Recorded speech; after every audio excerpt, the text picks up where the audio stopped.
The most common culprit for Kia Optima key fob issues is a dead battery. Optima fobs typically use a CR2032 3-volt lithium coin battery.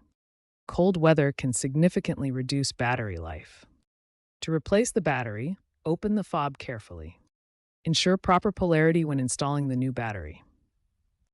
If replacement doesn't work, try resyncing. Turn ignition on and off 10 times, then press lock or unlock button. Signal interference from electromagnetic sources can cause problems. Test away from other RF devices. For push start Optima, hold start button 10 to 15 seconds with fob inside to reset. For models 2023 and newer, use Kia Connect app as digital key alternative.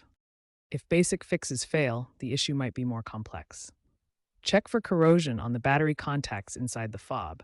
Clean gently with isopropyl alcohol. A faulty key fob receiver in the vehicle could also be the problem, particularly in older models.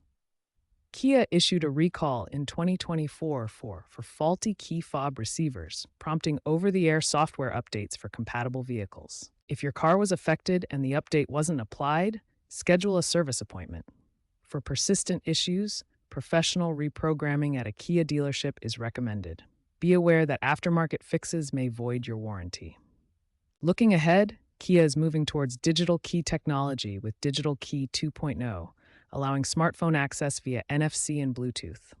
This reduces reliance on physical fobs and enhances security against relay attacks.